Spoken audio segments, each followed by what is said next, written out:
The lonely man thought his dog was gone, but it returned, guiding a lost alien widow. Halvern Ridge sat quiet under a heavy curtain of fog, the kind that flattened sound and coated every surface in cold moisture. Stone steps glistened, railings dripped, the lamps along the terraces glowed with a low amber pulse, just enough to guide night workers and late travelers. Werner Corvin pushed open the door of his cabin and stepped out with a flashlight in hand. His coat hung open, edges damp from earlier rounds. His short dark hair was flattened at the temples from sweat and fog. He scanned the path with the habit of someone trained to notice small changes, scratches in the stone, fresh prints, the direction wind carried sound. He felt strained. Bran never broke routine.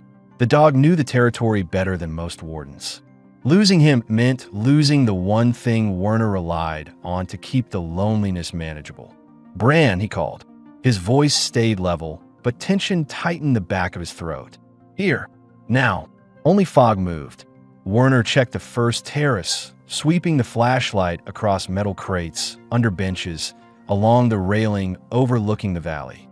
Bran's paw prints were faint in the condensation, direction unclear. Werner crouched and brushed two of them with his thumb. They were fresh. He rose and walked faster, boots hitting stone with a firm rhythm. His training kept him efficient, steady breathing, wide focus, no wasted steps. He passed the sensor posts, their soft hum barely audible under the weight of the fog. Each checkpoint felt emptier than the last. He muttered to himself once, a rough exhale. Where did you go? The fog clung to his clothes as he moved along the outer paths. A few residents peeked out from their doors as he passed, recognizing the warden's posture and deciding not to ask questions. Halvern Ridge respected silence at night. Werner wasn't out here by accident. 5 years earlier, he'd left the Recon Corps after losing 2 teammates in a valley collapse. Patrol work on Halvern Ridge offered structure without combat, quiet without isolation, at least until Leary arrived later. His job was straightforward: maintain the boundary, guide stranded travelers, keep the ridge safe from natural hazards. It wasn't glamorous. It kept him alive. He continued the search, lights sweeping through the mist. His chest tightened the longer Bran stayed missing. He tried not to imagine the worst: injured paws, a fall, something fast in the fog. He forced himself to stay focused. When he turned back toward the cabin, the ridge had grown darker. Midnight settings dimmed the lamps automatically. The fog thickened near the pine wall where his home sat half-hidden. He approached the cabin with slower steps. Something fell off in the stillness. Then the fog shifted. A shape emerged. First a low shadow, then the familiar outline of Bran, coat wet and clumped, tail held low, tongue hanging from exertion. Werner's relief struck quickly, loosening his shoulders. But Bran wasn't alone. A woman came out of the fog behind the dog, leaning heavily on him. She moved with short, uneven steps, like her legs barely remembered how to hold weight. The cold had drained the color from her lips. Her hair, a long sheet of tangled white, hung over half her face, soaked from the freezing moisture. Her clothing was a torn morning wrap, dark fabric knotted at one shoulder, ripped down one side so that her thigh was exposed almost to the hip. Another tear left her, right shoulder bare and shivering. Her lilac skin, usually smooth and luminous among her people, was mottled from cold and exhaustion. Werner froze. His senses sharpened in a way they hadn't in years. She clung to Bran's neck, fingers buried deep in the dog's fur. The other hand held the wrap across her chest, trying to keep it from slipping. Her breath came in shallow, uneven pulls. Werner stepped forward slowly. "You all right?" The question felt pointless. She clearly wasn't, but it was the calmest opening he had. She tried to answer, but only managed a strained inhale. Her knees wobbled. Bran pushed his shoulder under her hip to keep her standing. Werner closed the distance. "Hold on." He slid an arm around her back, careful not to pull the wrap down. Her skin was ice cold, muscles twitching from the chill. She whispered, voice thin and shaking, "He found me." He wouldn't leave. Her accent identified her immediately. Oreni descended from one of the Ridge satellite colonies. Werner guided her toward the cabin. She followed with no resistance, too exhausted to think. Bran stayed pressed against her side. Inside the cabin, the heat from the wall unit spread in faint waves. The air smelled like metal tools and stored grain. Werner shut the door and locked it, not out of fear but out of habit. He helped her onto the bench near the heater. Her hands clutched the towel he wrapped over her shoulders, as if she feared losing even that small comfort. "Sit still," he said. "You're freezing." She swallowed hard. "I walked for days. The paths were wrong. I slept under a sensor post. He found me. I thought he'd bite." Her voice broke again. He pushed his head under my arm until I stood. Werner grabbed a pot, filled it with water, and set it on the heater plate. The cabin filled with the rising smell of Furlan seed coffee. He watched her from the corner of his eye as he waited for the boil. She was shaking nonstop, elbows tucked in her ribs, legs pulled close. Her bare feet were raw, scraped from sharp stone. Dirt clung under her nails. Her wrap clung to her chest, and each breath made the thin fabric shift dangerously close to sliding. He handed her the mug once it was filled. Her fingers trembled so hard she nearly spilled it. "Slow," he said softly. "Small sips." She obeyed, raising the mug to her lips with both hands. She winced when the heat hit her mouth, then took another sip. Werner took the chair in front of her, lowered himself onto it, and studied her face carefully. He needed to understand what she was running from, but he didn't push. She spoke first. "My name is Leary Thalen." Her voice was steadier now, but still faint. "My settlement collapsed 2 days ago. Landslide. We lost the food stores. My husband didn't make it out." Werner's jaw tightened. He didn't offer sympathy. He knew sympathy often landed like a knife on people still bleeding inside. Leary continued. "The central office told me to go to the widow blocks. Registration. Processing. I didn't want to be moved like a crate. So I walked the ridge paths. I got lost. I ran out of food. I expected to fall asleep and not wake again." Bran nudged her knee with his nose, sensing her distress. Werner rose to his feet, opened an old storage crate, and pulled out clean clothes. A long black training shirt, soft ridge shorts. They were worn but warm, and she looked too cold to hesitate. "You'll warm up faster in dry clothes," he said. "The wash stall's through there. Door locks." She glanced down at her exposed shoulder, her scraped legs, the torn wrap. Shame flickered across her face, quick and sharp. "I don't want to ruin your things." "You won't," he said. "Take your time." She stood slowly, using the wall to steady herself. The towel slipped, revealing more of her collarbone before she caught it. She hurried into the small stall and closed the door. Werner stepped back and exhaled hard. His thoughts raced. How close she had been to hypothermia, how far she must have walked, the settlement collapse, the widow blocks he silently despised. He rubbed a hand over his face, grounding himself, then stirred the pot of meat stew warming beside the heater. The stall door finally opened. Leary stepped out barefoot, hair dripping down her back. The oversized shirt draped over her body, one side of the collar sliding low over her left shoulder. The shorts sat snug on her hips.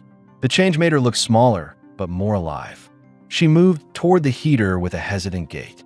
Bran trotted to her, pushing his head against her leg until she stroked him. Her voice was soft. "This feels safe." Werner watched her carefully. "It is." She looked around the cabin, tools on the table, spare boots by the door, Bran's bedding in the corner. This wasn't a place meant for guests, yet somehow it didn't feel closed to her. "What is your work?" she asked. "Perimeter warden," he said. "Night shift, keeping the ridge safe, guiding travelers, checking sensors. Before that, recon unit, border duties, a lot of fog, a lot of ground scans." She nodded slowly. "So you're used to people in trouble. Used to helping them," he corrected. "Not used to them staying." The remark settled between them. Leary drew the blanket over her bare legs. "I will leave at dawn," she said. "I don't want to make your life complicated." Werner shook his head once. "You're not walking anywhere. You'll rest here until you stop shaking, and then we decide the next step." She stared at him, unsure how to respond. He stood and gestured to the bed. "You sleep there. I'll take the chair." Her lip quivered, not from fear this time. You don't even know me, she whispered. I know you walked until your feet bled, he said. And I know Bran wouldn't lead a stranger to my door unless he saw something worth saving. She lowered her gaze, overwhelmed. Bran curled near Werner's feet and yawned loudly, as if declaring the decision final. Werner dimmed the heater light and settled into the chair. Leary lay down carefully on the bed, pulling the blanket up to her chin. Her eyes closed slowly, exhaustion overtaking her. The cabin finally quieted. Werner exhaled, long and controlled, and watched her breathe. Something in him eased, something old and cold he hadn't expected to thaw. Outside, fog moved past the window in silent waves, but inside the cabin, the night held stillness that felt like the beginning of something irreversible. Bran lifted his head one last time, looked at both of them, then rested his chin on his paws. Werner understood what he had resisted admitting for years. He wasn't alone anymore, and neither was she.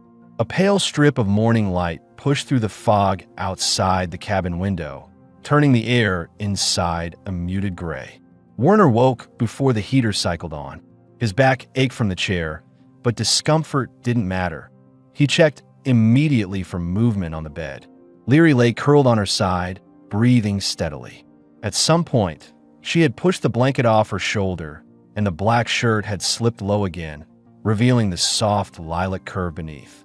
Her white hair spread across the pillow in a tangled curtain. Bran slept at the foot of the bed, pressed against her ankles as if he had anchored her there through the night. Werner stood quietly and rolled his shoulders to ease the stiffness. The cabin felt warmer than usual, probably from 3 bodies sharing the same space. He stepped to the table and set water to boil for coffee. Metal clinked softly. The smell of furlan seed grounds rose slowly in the air. Behind him, the blanket rustled. Leary forced her eyes open, blinking in the dimness. She lifted her head an inch from the pillow, caught sight of Werner standing near the heater, and froze in a stiff, instinctive way. Her fingers clenched the blanket. "You're safe," Werner said without turning. His voice stayed low and calm. Morning cycle just started. She let out a shaky breath she had been holding. Her shoulders eased slightly. "I didn't mean to fall asleep so deeply. You needed it." Her gaze drifted to Bran, who looked up at her with sleepy eyes, tail thumping once. She reached down and brushed her fingers over his head, expression softening. Werner poured 2 mugs of coffee and placed one on the table near the bed. "Drink slowly. It's strong." Leary pushed herself upright. The shirt slid again, and she grabbed the edge quickly, pulling it higher with an embarrassed, tight movement. She tucked her knees against her chest and wrapped the blanket around her thighs. "Did you sleep?" she asked. "Enough," Werner answered. She looked at the chair he'd used. "You should have taken a bed. It wasn't your job to worry about that last night." She hesitated, then nodded, letting the subject drop. As she sipped the coffee, warmth crept back into her chilled fingers. Werner watched her over the rim of his own mug. She still looked fragile, eyes heavy, skin pale around the edges, posture defensive. But there was awareness there now, not the empty shock from the night before. He set his mug down. "I'm going to check your feet." She blinked, caught off guard. "My feet? They're scraped raw. Walking the ridge paths will do that without boots." Her instinct was to hide them. She pulled the blanket closer. "They're fine." "They're not," he said. Bran moved aside, giving her space. Reluctantly, she stretched her legs forward. Werner crouched near the heater, lifted one foot carefully, and turned it toward the light. The skin along the heel was torn. Small stones had embedded in the softer skin beneath her toes. Her ankle was irritated from rubbing against the wrap's knot. Leary looked away, cheeks coloring. "I should have cleaned them last night." "You were half-conscious last night," Werner said. "Hold still." He retrieved a small tin of sal from the shelf. Old military issue, still effective. He cleaned each cut with steady hands, removing grit with a strip of cloth dipped in warm water. She flinched once, fingers clutching the blanket.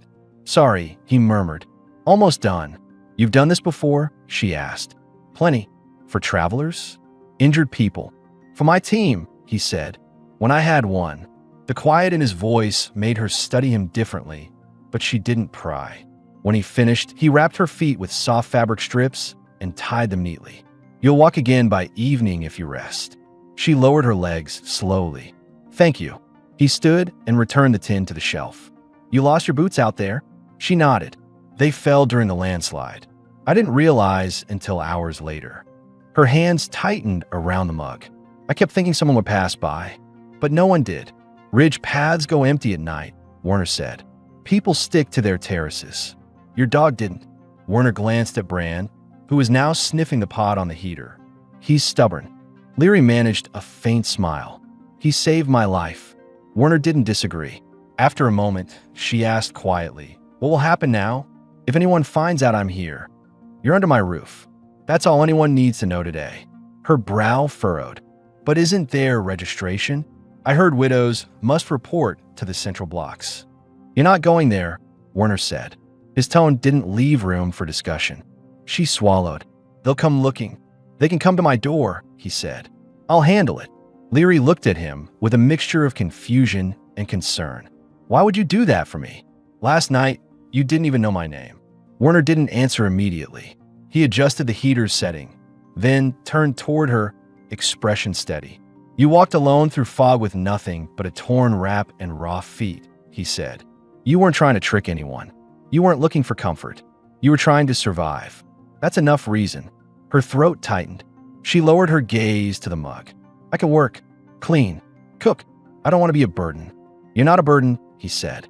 If you stay here, you stay as a person, not a task. Silence settled again, but it was different now. Less guarded, more deliberate.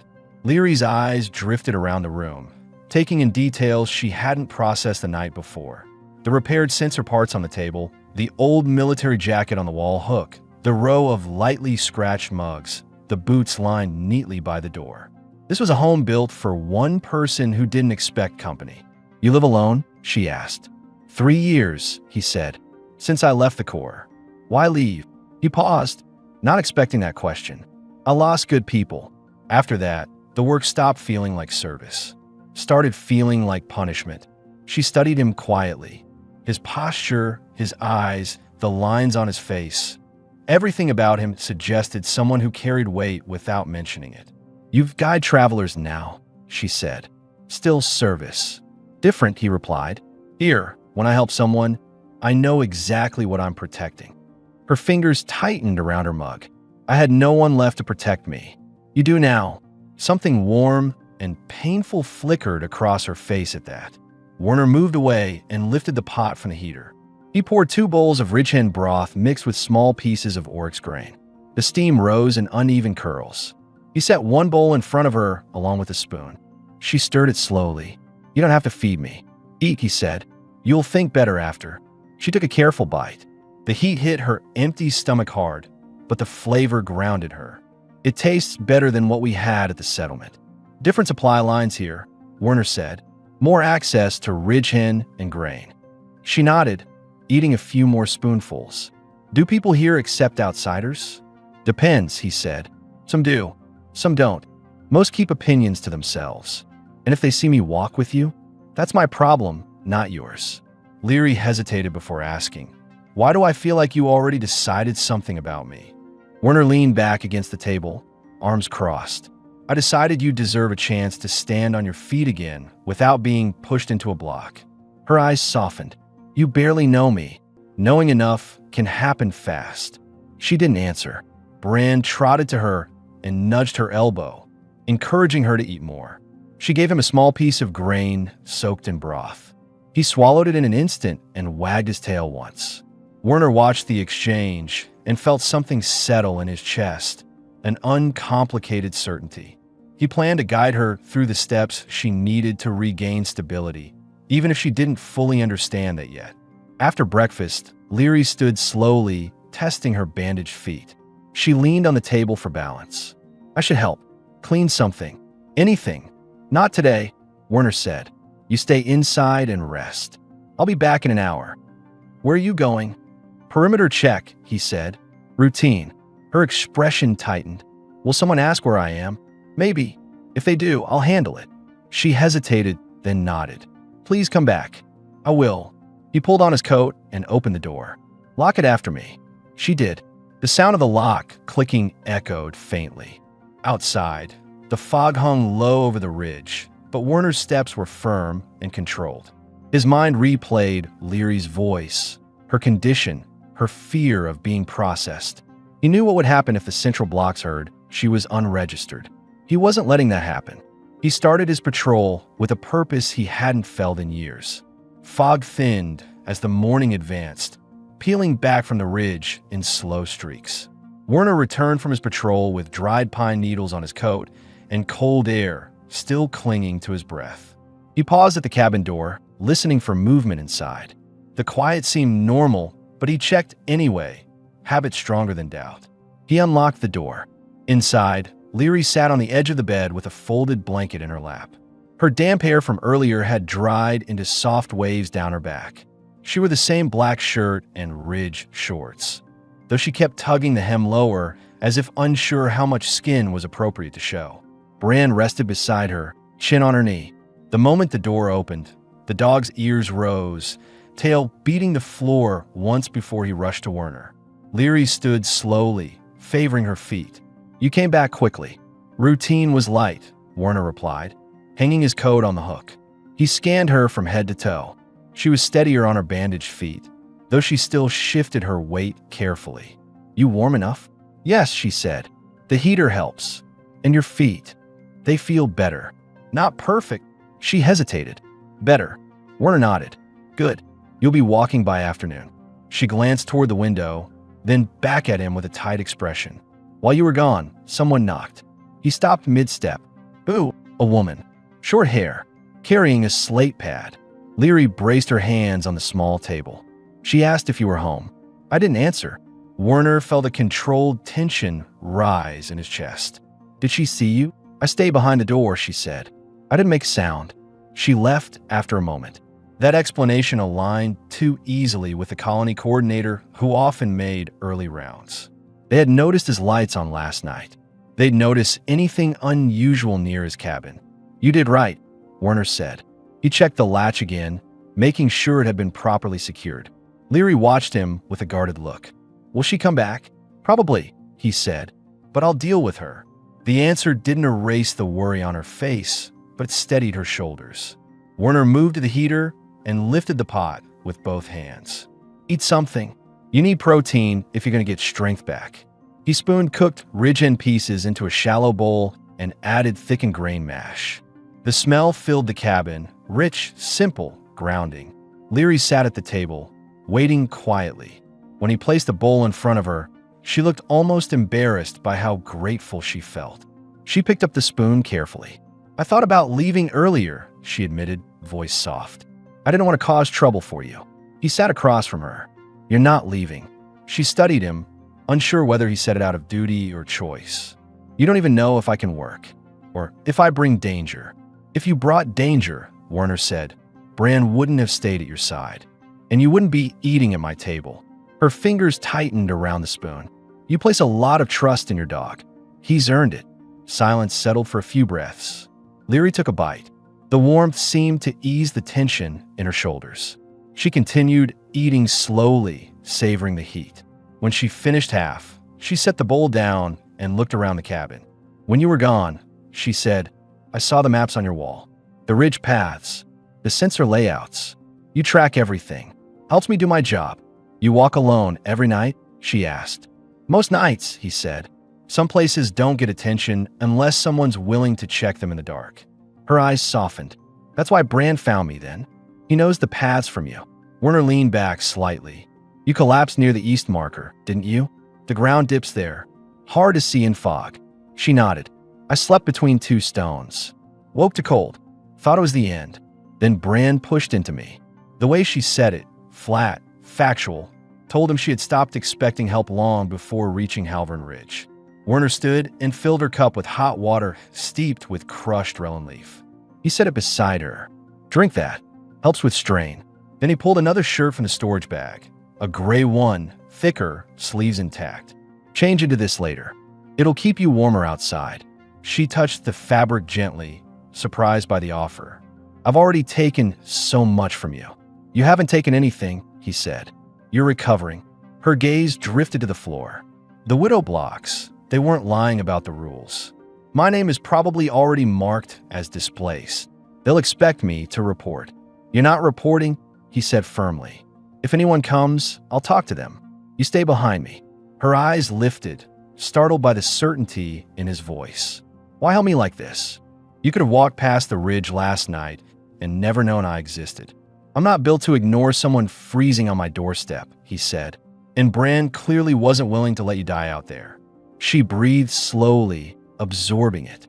After a moment, she asked, what do people here think of humans and Arenyi living in the same house? Some won't care. Some will talk. Doesn't matter. It might matter for you, she said quietly. It doesn't, Werner answered. Her lips parted slightly, not in argument, but in disbelief. She wasn't used to someone dismissing the colony's judgment. He moved toward the door and pulled his boots closer. Show me if you can stand. She hesitated, then placed her bandaged feet on the floor and pushed herself upright. She wobbled once, but Werner stepped forward instinctively and steadied her with one hand on her elbow. You'll walk, he said. We'll go slow. You're taking me outside. You need fresh air. And the sooner people see you walking beside me, the easier it'll be to control the story. Her eyes widened. So, you want them to see us together? Yes, Werner said. If they think you're under my protection from the start, fewer questions get asked. She absorbed that with a quiet breath. Something complicated moved across her face. Fear, gratitude, disbelief, all intersecting in a way she couldn't hide. Bran trotted to the door, tail high, ready to lead. Werner opened the cabin door. Cool air swept in, stirring Leary's damp hair and brushing across her bare thighs. She stepped forward without being told again. Werner stayed close, matching her slow pace, one hand hovering near her back without touching until she needed it. Fog drifted low over the stone path. Lamps flickered in the thinning morning haze. As they walked, Leary looked up at him once, quietly trying to understand why this man, disciplined, distant, deliberate, was making choices for her protection that no one else ever had. Werner kept his eyes forward, scanning the ridge out of habit. He didn't say it aloud, but the decision was clear in the way he adjusted his stride to her pace, the way his body angled slightly toward her, as if shielding her from the open air. He wasn't guiding a stranger anymore. He was taking responsibility, and he planned to see it through. Fog clung low to the ridge path as Werner guided Leary beside him, one steady hand hovering close to her back whenever she wavered. Her feet were still tender under the bandages, but she pushed forward, jaw set with quiet determination. The oversized gray shirt he had given her hung loose over her small frame, brushing the tops of her bare thighs. A slight breeze lifted the hem, and she pressed it down with self-conscious fingers. Bran trotted ahead, stopping every few steps to check that both of them followed. The ridge felt half asleep. Doors closed, lamps dimmed, only a few early workers crossing the upper terraces. Leary's breath formed small clouds. Is it always this quiet in the mornings? Usually, Werner said. People keep to themselves until midday. She glanced at him, hesitant. Will someone question why I'm walking like this? In your clothes? They'll question anything unusual, Werner replied. Better they see you with me now than find you alone later. She nodded, accepting it even though her posture tightened. They walked farther down the path, passing the old supply shed. Werner slowed when he saw a figure approaching from the opposite direction. A woman in a slate gray colony vest, short hair, carrying a data pad under one arm. Leary stiffened instantly. That's her, Leary whispered. The woman who knocked. Werner adjusted his stance subtly, body angling between Leary and the path. Stay steady. The coordinator smiled politely as she grew closer. Warden Corvin, early patrol. Routine, he said. Her eyes drifted over Leary, bare legs, borrowed shirt, bandaged feet, pausing just long enough to suggest judgment. I didn't realize you had company. She needed help, Werner said. No explanations. No invitation for more questions. The coordinator glanced at her pad. There was a displaced widow alert from the upper settlement yesterday.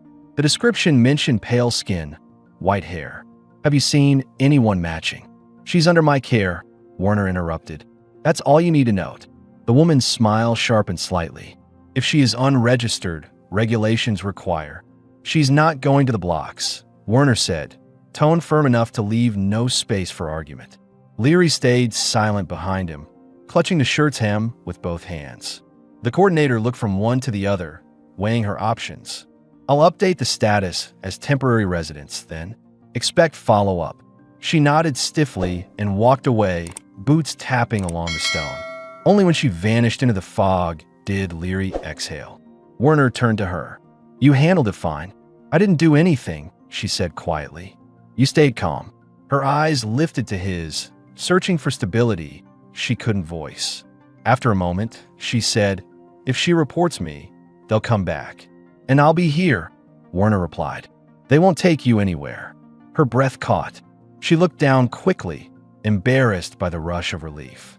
They continued toward the market square. Fog parted enough to reveal the small vendors setting up for the day. Steam rising from metal pots, glow-moss lanterns being lit, crates of ridge hen meat stacked beside chopping boards. The air smelled of broth, spice, and cold stone. Leary stopped for a moment, watching the scene with wide eyes. It feels calmer than my settlement. Cleaner. Halvern Ridge stays stable because people mind their own business, Werner said, but they still talk. She tugged the shirt lower. About me. About anything they don't understand, he corrected. A vendor at a broth stall looked up and nodded at Werner. Morning. You want 2 portions? Werner nodded back. 1 for now. The vendor filled a clay bowl with thick ridge hen slices and grain. The broth steamed in the cold air. Werner handed it to Leary. Eat a little while you walk. She took the bowl with both hands, warming her fingers. She ate slowly, small bites, lips brushing the spoon carefully. People here don't stare as much as I expected, she said, voice low. They're curious, Werner replied, but not cruel. Back home, a widow walking with a strange man would seem suspicious. You're not doing anything wrong by accepting shelter. I know, she said, though her tone suggested she still struggled with the idea. They walked deeper into the market. A few more glances followed them, mostly quick, subtle ones. But none approached. Leary looked at the vendors, the ovens, the shelves stacked with oryx grain loaves. She shifted her weight and asked, How long have you lived here? 3 years, Werner said. Took the warden post after leaving the Corps. She tilted her head. You chose a quiet life after losing your team. I chose a life where I could control the risks, he said. No orders from people who never touch the ground. Just me, the ridge, and whoever needs help. And you don't regret staying alone all this time? He glanced at her. Not as much now. Her cheeks warmed faintly, and she took another spoonful of broth to avoid responding. After the square, Werner led her to the ridge overlook, a wide stone platform facing the valley.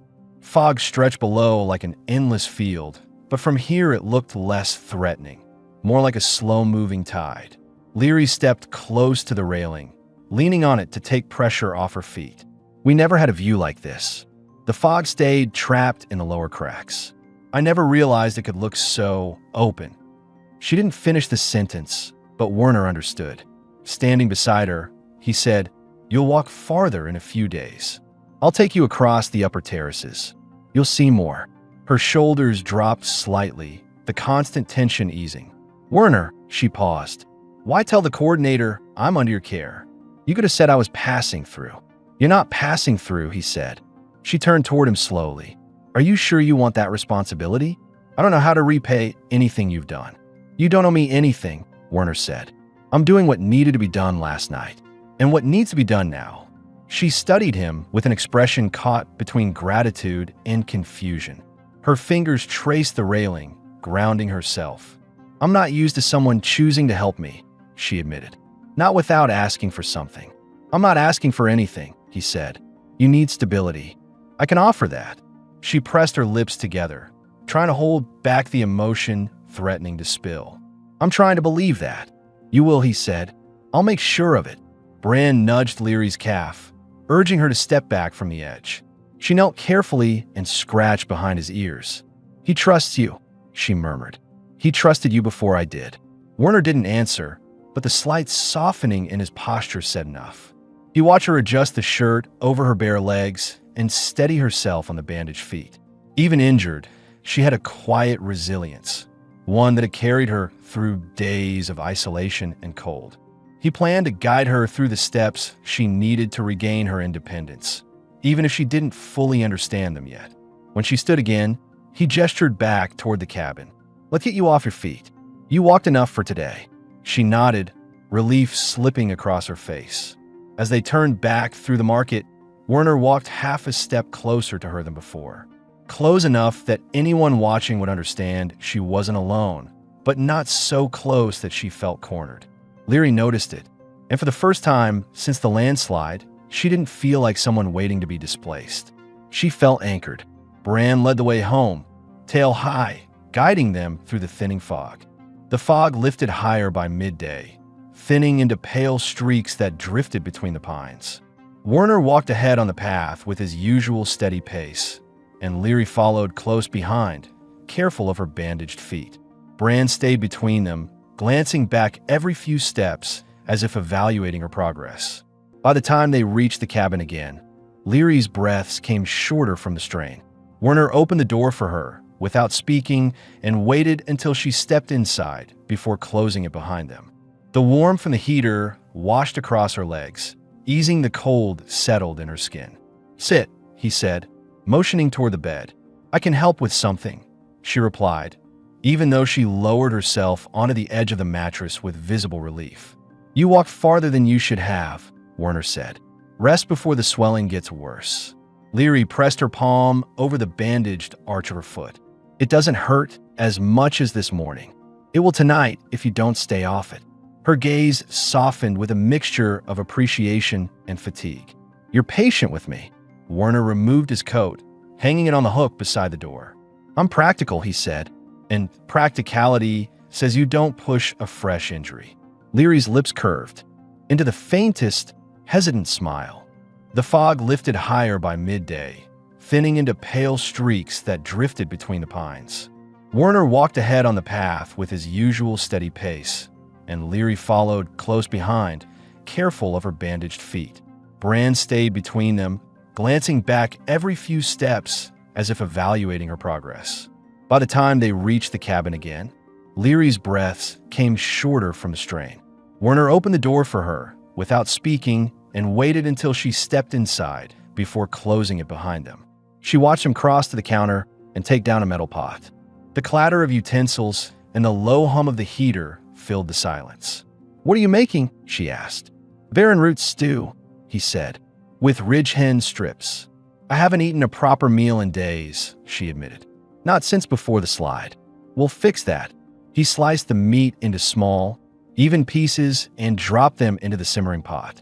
The smell of cooked protein spread quickly, warm, savory, grounding. Leary pulled the oversized shirt tighter around her thighs. "Back in my settlement, widows were expected to leave the household within the first month." She stared at her hands. "No one said it outright, but they expected you to go where you couldn't disturb anyone." Werner kept stirring the pot. "That's not happening here." She looked up. "Why not?" "Because I don't follow their rules," he said. "I follow mine." A quiet passed between them. Leary shifted, trying to ease the tension in her legs. "In the Corps," she asked, "did you always take in people who had nowhere to go?" "No," Werner answered.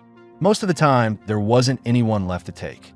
She stilled, absorbing the weight in his voice. She had sensed the residue of loss in him, but not the depth. "I'm sorry," she said softly. He didn't respond, but his posture held a stillness that told her he heard it. She cleared her throat gently. "When the coordinator knocked earlier, I panicked. I thought she'd break the door. I thought she'd pull me out."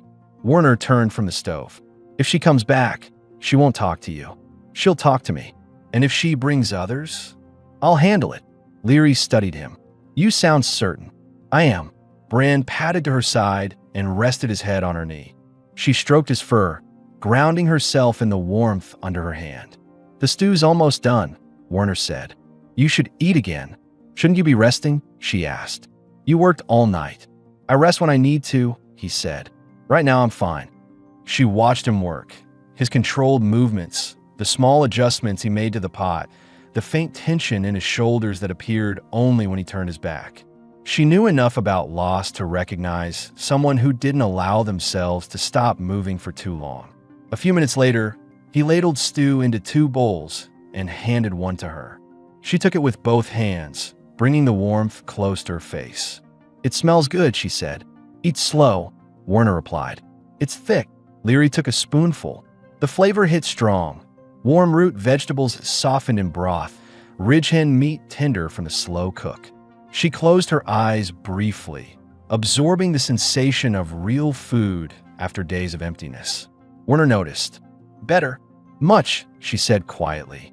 Brand stared at her bowl, one hopeful blink at a time. She smiled faintly and held out a small piece of meat. He snapped it up gently, tail wagging. Werner shook his head. "You're spoiling him already." "He deserves it," she said. "He saved me." Werner didn't argue. When they finished eating, Leary set the bowl aside and leaned back against the wall, pulling the blanket over her bare legs. Her shoulders relaxed for the first time since she'd arrived. "Werner," she said suddenly, voice more serious, "am I expected to stay hidden, or can I walk openly with you like today?" "You'll walk openly," he said. "You're not a prisoner. You don't hide. And if someone asks what I am to you, they'll hear the truth," Werner said. "And what is that truth?" she asked, the question quiet but direct. He sat down across from her, forearms resting on his knees. His eyes stayed on hers. "You're someone who needs a place to recover, someone I'm responsible for, and someone who's safer here than anywhere else." Her throat tightened. She tried to steady her voice. "Do you always take responsibility for strangers?" "Only the ones who survive things they shouldn't," he said. "And don't ask for help even when they need it." She looked away to hide the sudden wetness in her eyes, brushing her fingers quickly under them. Brand pressed against her shin again, sensing the change. Werner watched her silently, trying to understand how much she was carrying behind that simple gesture. She exhaled and said, "If I stay, will it cause trouble for you?" "Maybe," Werner said, "but nothing I can't handle. And for me, you'll be fine, as long as you listen and you don't wander off." Leary nodded, absorbing the warning, the promise, and the subtle comfort in the same breath. The heater clicked softly as it cycled again. Warm light flickered across her bare legs, across Werner's hands, across the quiet space between them that now felt less like distance and more like something forming. "Then I'll stay," she said, voice steady despite the weight of the admission. "At least until you tell me it's time to go." Werner shook his head. "You stay until you're strong enough to choose where you go." She breathed out slowly, letting the certainty settle deeper than she expected. The door rattled lightly as a gust of wind hit it, but neither of them moved. For the first time, Leary didn't flinch at the sound. She wasn't waiting for someone to drag her out. She wasn't bracing for another blow of bad news. She was in a cabin that felt solid, beside a man who didn't waver, with a dog who refused to let her out of his sight. Outside, the fog rolled higher up the ridge, but inside the cabin, everything felt clearer. The wind outside settled into a low, steady whisper against the cabin walls. Inside, the heater cast a warm glow across the floor, turning the small space into a quiet pocket of safety. Leary shifted on the bed, drawing the blanket over her legs again as Werner rinsed their bowls at the wash basin. Her gaze stayed on him, not in fear this time, but in a kind of hesitant curiosity. She had spent most of her life reading men by their intentions, by the way their eyes lingered or their tone shifted. Werner wasn't like that. He stayed controlled, unreadable at first glance, but every action had weight behind it. He dried his hands with a cloth and turned toward her. "Your feet need another check before sleep." She nodded, though her posture tightened with a mix of expectation and shyness. "They're better." The swelling went down. "Let me see for myself." Leary lowered the blanket slowly.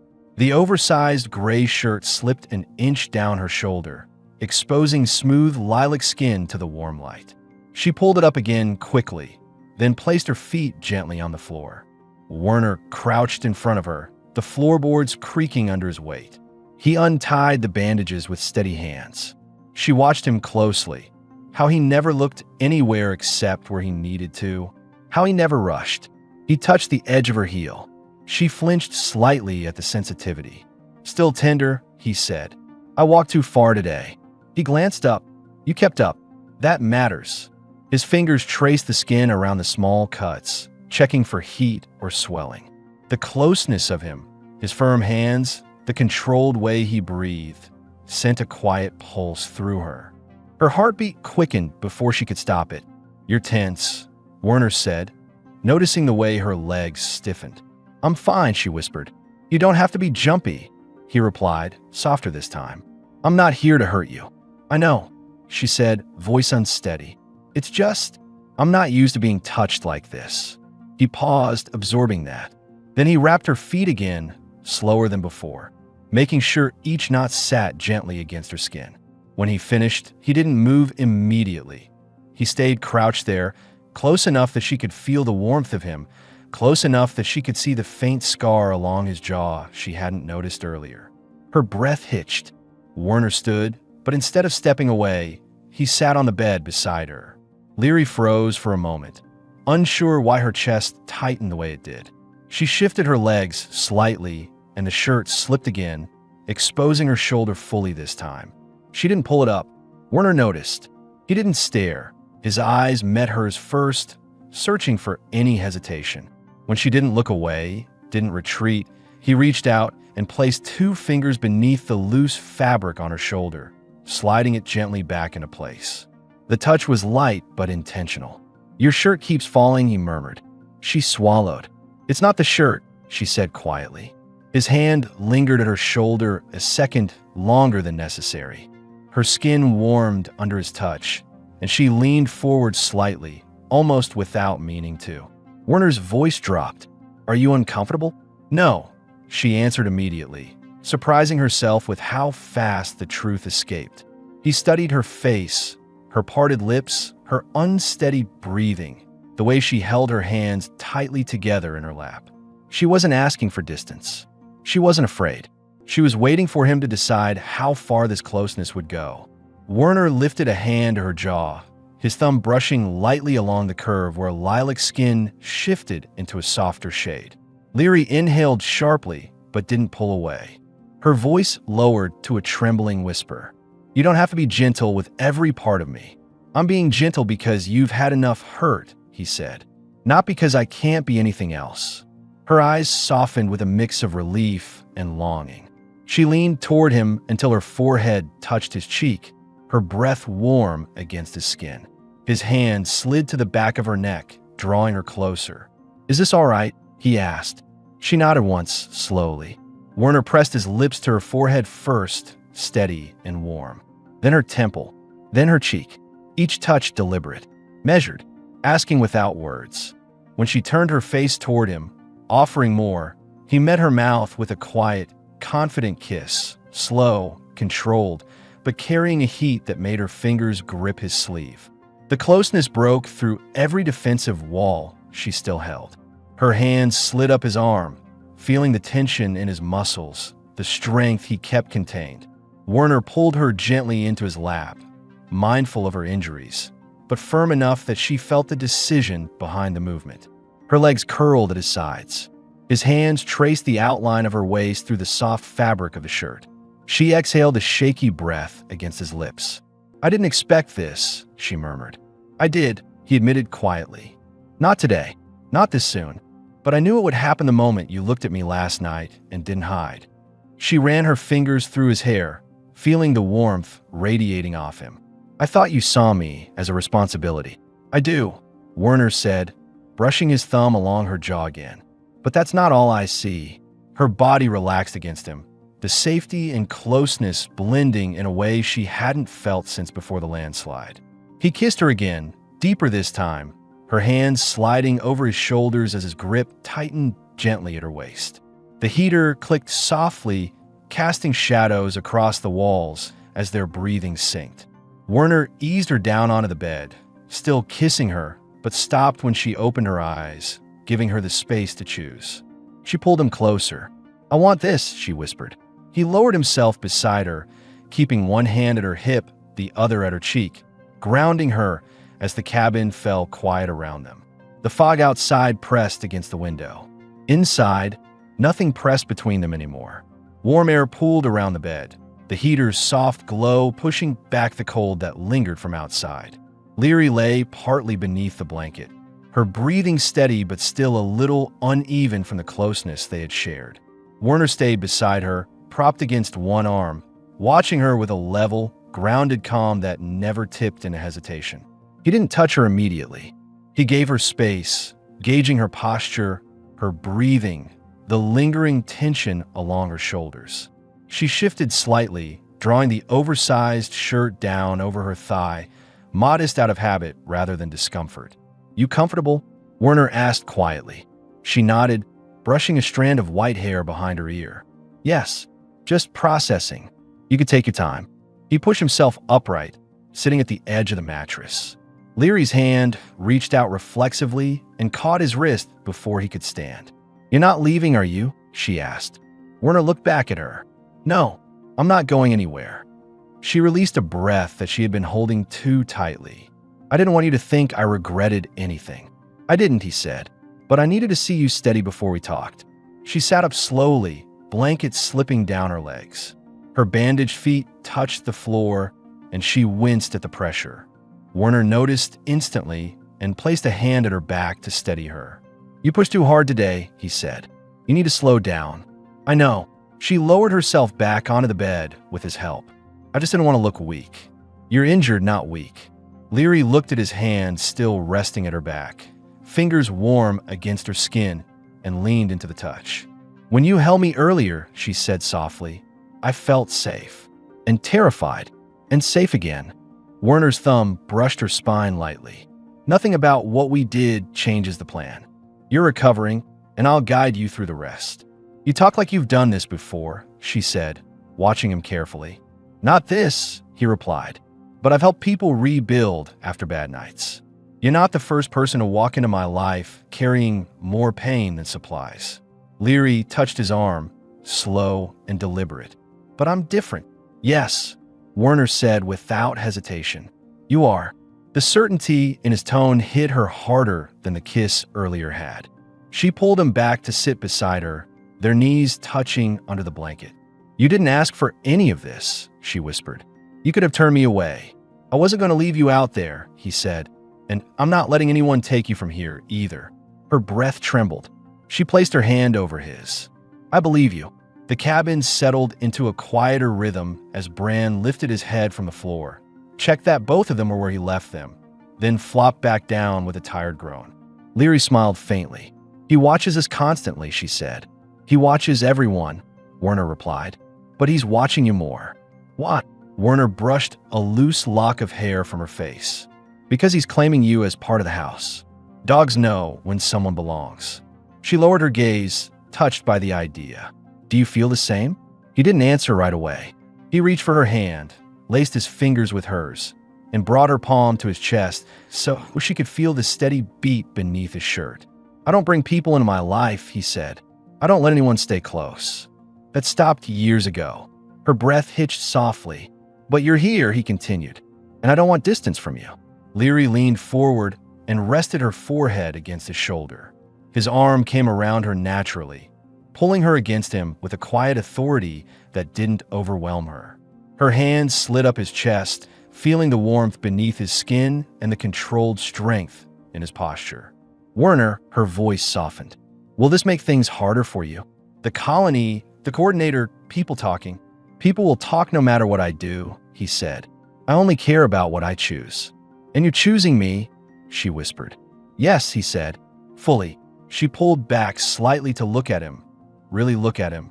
His jaw was tense, not from doubt, but from the weight of admitting something he rarely allowed himself to feel. Her hand cupped his cheek, thumb brushing the faint scar beneath his stubble. Her voice wavered gently. "Then I'll trust that choice." Werner leaned in and kissed her again. Not rushed, not uncertain. Slow, grounded, and deliberate. Her fingers curled in the collar of his shirt as his hand moved to her waist, steady and warm. The kiss deepened, not as a repeat of earlier desire, but as something more intentional, an acknowledgement of the shift between them. Leary pressed closer, her breath warming his jaw. Werner shifted slightly, guiding her gently backward onto the bed without breaking the kiss. His body hovered above hers, careful of her injuries, giving her enough space to move or stop him if she needed to. She didn't stop him. Her legs slid against his under the blanket, seeking his warmth. Her hands traced his shoulders, then the line of his neck, then the faint tension along his spine. Werner paused only long enough to search her expression. "You're sure?" "I'm sure," she said, voice low and steady. He kissed her again, deeper this time. Their bodies pressed together with quiet urgency, controlled but growing warmer, the tension between them tightening in a slow, intentional pull. The heater clicked softly. Bran lifted his head again, snorted once at the sight of them, then shuffled further onto his bedding as if giving them privacy. Werner's hands moved along her hips, guiding her closer. Leary arched into him with a shiver, her fingers gripping his back. Their breaths mingled, warm and uneven. There was no rush, no frantic grasping. Only two people, one broken by loss, one hardened by duty, finally letting a boundary fall. The fog outside brushed against the window, but inside the cabin, warmth grew between them in a way that reshaped the quiet space completely.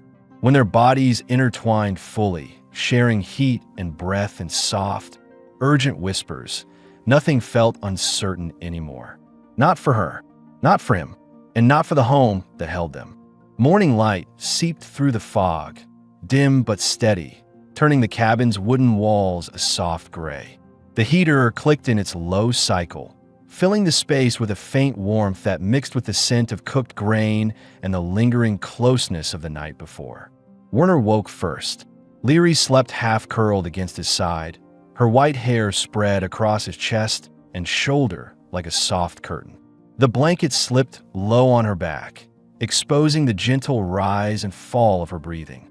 One of her hands rested lightly on his ribcage, fingers relaxed, as if she had fallen asleep mid-touch. Bran lay at the foot of the bed, chin on his paws, eyes half open, watching both of them with quiet satisfaction. Werner stayed still for a moment, taking in the details one by one. Leary's steady breath, her relaxed posture, the absence of the tension she had carried since the moment she stepped out of the fog. He brushed a hand through her hair, careful not to wake her abruptly. She stirred slowly, her brow tightening for a second before her body recognized the warmth beside her, and she softened again. When she finally blinked awake, she looked up at him with a dazed, vulnerable clarity. He spoke first. "Sleep all right?" She nodded against his chest, voice rough with mourning. "Yes, better than I have since before the landslide." Werner adjusted the blanket over her bare legs. "Good." For a moment they stayed like that, quiet, close, without the need to rush into movement. Then Leary shifted, sitting slowly. The oversized shirt slid off her shoulder again, exposing smooth lilac skin down to the curve of her upper arm. She didn't pull it up right away. Instead, she looked around the cabin, his boots by the door, her borrowed clothes folded neatly on the table, the faint steam rising from the pot he had prepared earlier. "Everything feels different today," she said softly. "It should," Werner replied, sitting up. He reached beside the bed for her bandaged feet. "Let me check these." She offered them without hesitation. He unwrapped the bandages. The cuts had closed more overnight. Swelling had eased. He pressed gently along the arch to test her reaction. She winced only once. "Better." "Much," she said. He rewrapped the feet with fresh cloth, hands steady. When he lifted his head again, Leary was watching him with a quiet, thoughtful expression. She reached out and touched his jaw, tracing the faint scar there with her thumb. "What happens now?" Werner sat back on the bed, posture grounded. "Now we build something stable. One step at a time." She inhaled as though steadying herself. "The coordinator might return." "She will," Werner said, "and she'll get the same answer. You're not leaving." Leary hesitated. "And if she brings a directive? An order for me to report?" Werner shook his head. "She won't override a warden's authority without proof of misconduct. And she won't get that here." Leary exhaled slowly. "So, I stay." "You stay as long as you choose," he said. "Not because you're hiding. Because this is your home while you want it. Her breath caught, and she looked down at her hands. I never thought anyone would say that to me. Werner placed a hand under her chin, gently lifting her gaze. I don't say things I don't mean. Her lips trembled, but she nodded. Then I'll choose this. I'll stay. He leaned in and kissed her forehead.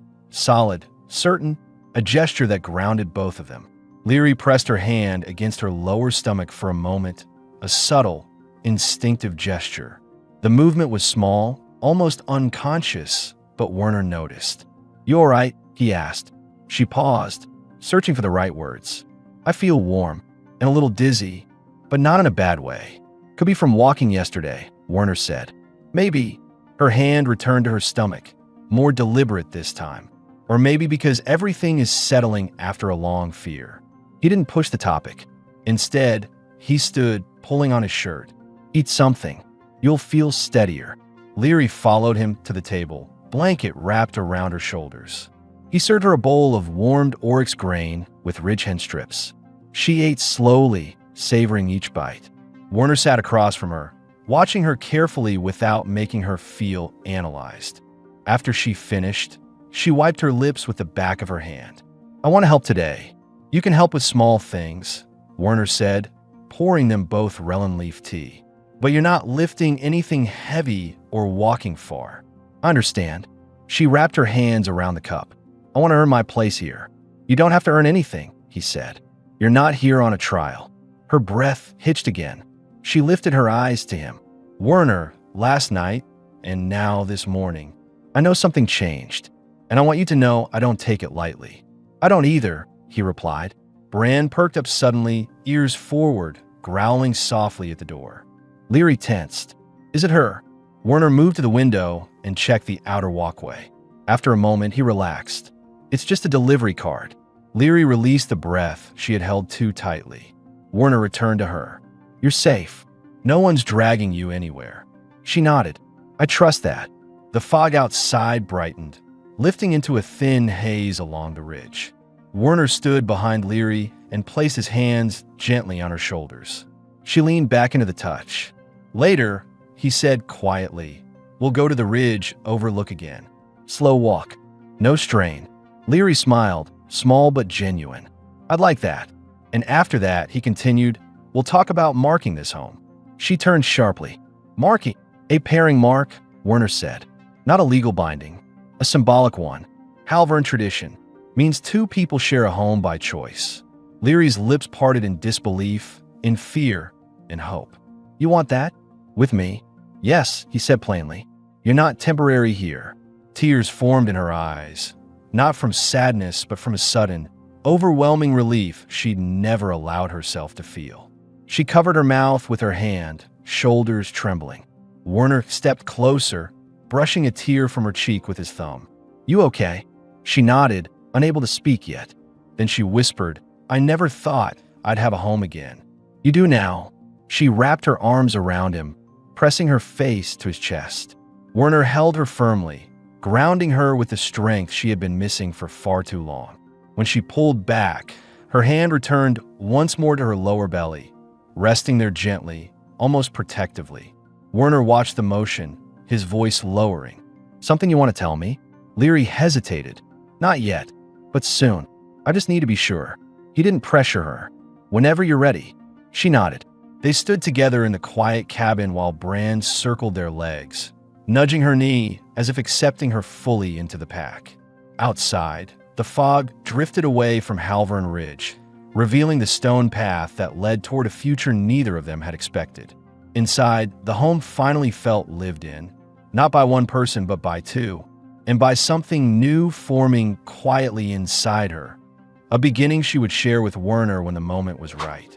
The story closed not with uncertainty, but with the steady promise of a life rebuilt, a bond chosen, and a family forming in the warmth of a small cabin on the ridge.